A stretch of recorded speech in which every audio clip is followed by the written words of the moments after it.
अस्सलामु अलैकुम वरहमतुल्लाहि वबरकातुहू। मैं मोहम्मद आमिर हजूर हूँ और आप देख रहे हैं Sameja news network YouTube channel. प्यारे दोस्तों, बाज़ बादशाह जिस्मानी और बदनी लिहाज से कमज़ोर और ऐबदार होने के बावजूद शोहरत पजीर हुए, जैसे सिकंदर आज़म, ईरानी बादशाह नौशेरवां और चंद अरबी बादशाह भी। आज की इस वीडियो में हम आपको इन तमाम बादशाहों की वफ़ात की वजह भी बताएंगे और उनके जिस्मानी ऐब यानी माजूरी और बीमारी की वजह भी आपको बताएंगे। आज की वीडियो अगर आप पूरी देखेंगे तो इंतहाई इंटरेस्टिंग और दिलचस्प वीडियो है और आपकी मालूमात में बेशुमार इजाफा होगा।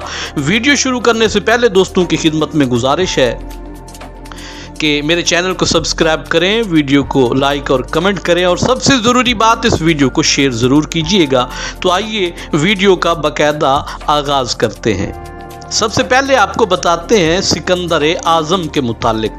सिकंदर ने 33 साल उम्र पाई। हज़रत ईसा अलैहिस्सलाम की विलादत से 356 साल कबल सिकंदर पैदा हुआ और उसकी मौत की कई वजूहात बताई जाती हैं।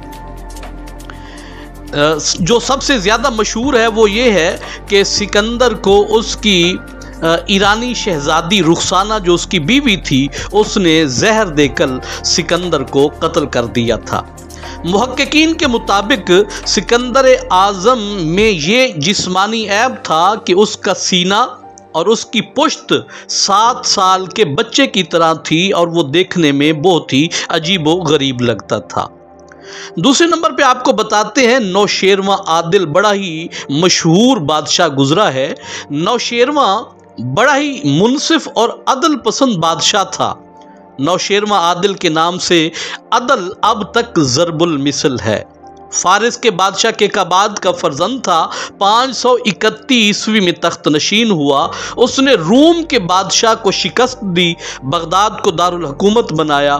तवील मुद्दत तक हुकूमत के बाद 579 में बुखार में मुब्तला होकर वफ़ात पाई और मुहक्किकीन के मुताबिक नौशेरवां की एक आँख नहीं थी, यानी पंजाबी में कहते हैं कि वो काना था। उसके बाद आपको मशहूर अरबी बादशाह हशाम बिन अब्दुल मालिक के मुतालिक बताते हैं। सन 743 ईस्वी 6 रबीउस्सानी 125 हिजरी को बामकाम रसाफा हशाम बिन अब्दुल मालिक ने खुन्नाक के मर्ज में मुब्तला होकर वफ़ात पाई। वफ़ात के वक्त उम्र तकरीबन 55 साल और मुद्दत खिलाफत पौने 20 साल थी। मुहक्किकीन के मुताबिक हशाम बिन अब्दुल मलिक भेंगा था, यानी उसकी आंखें फिरी हुई थी। इसके बाद आपको बताते हैं मरवान बिन हकम के मुतालिक। मरवान बिन हकम अमवी हुकूमत का चौथा और मरवानी सिलसिला का पहला खलीफा था। मरवान मुआविया बिन यजीद के खिलाफत से किनारा कशी इख्तियार करने के बाद खिलाफत तक पहुंचा और 10 महीने खिलाफत करने के बाद सन 65 हिजरी में अपनी बीवी के हाथों जहर देकर मारा गया। मुहक्किकीन के मुताबिक मरवान की आंखें बिल्ली की तरह थीं और देखने में बहुत ही अजीब लगती थी। उसके बाद आपको इंतहाई मशहूर बादशाह और अजीम फातेह तैमूर लंग के मुतालिक बताते हैं। 14वीं सदी ईस्वी में गुमनामी के अंधेरों से निकलकर अजीम फातेह कहलाने वाले तैमूर लंग ने अपने दुश्मनों की खोपड़ियों के मीनार बनाए। उस दौर में जिस्मानी ताकत एक बड़ा असासा समझी जाती थी और अपने दुश्मनों को नेस्तो नाबूद कर देना एक कारनामा तस्वुर किया जाता था। ये अजीम फातेह अपने वतन उज़्बेकिस्तान में अमीर तैमूर के नाम से जाने जाते हैं, लेकिन मफतूहा इलाकों में तारीख ने उन्हें तैमूर लंग का नाम दिया, जो तैमूर लंगड़े के उर्फ से बिगड़कर तैमूर लंग बन गया। तैमूर लंग की पैदाइश 1336 में समरकंद के नज़दीक हुई, जो अब उज़्बेकिस्तान का हिस्सा है। سکندر کی طرح تیمور لنگ کا تعلق کسی شاہی خاندان سے نہیں بلکہ غریب خاندان سے تھا۔ پیدائش کے وقت انہیں تیمور نام دیا گیا جس کا مطلب لوہا ہے۔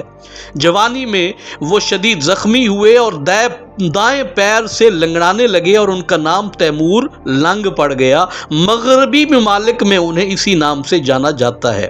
ان کے دائیں کولے میں اس جگہ زخم تھا جہاں ہڈی گھٹنے تک جاتی ہے، اس لیے ان کی دائیں ٹانگ بائیں ٹانگ کے مقابلے میں چھوٹی تھی، جس کے سبب وہ لنگڑا کر چلتے تھے۔ یعنی اتنا بڑا بادشاہ اور اتنا عظیم فاتح لنگڑا تھا، اس میں یہ جسمانی عیب موجود تھا۔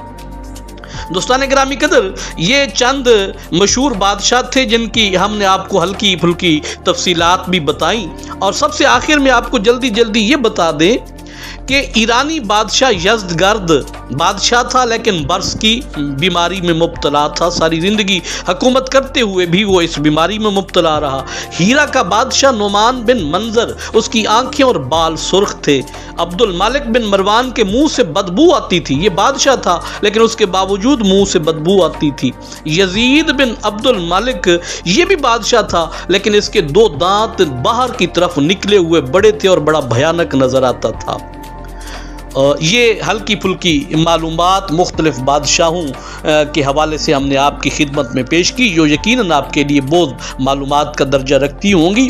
اپنی رائے سے آگاہ کیجیے گا، اپنا ڈھیر سارا خیال رکھیے گا۔ بہت جلد دوبارہ ملیں گے، تب تک کے لیے اجازت دیجیے۔ السلام علیکم ورحمۃ اللہ وبرکاتہ۔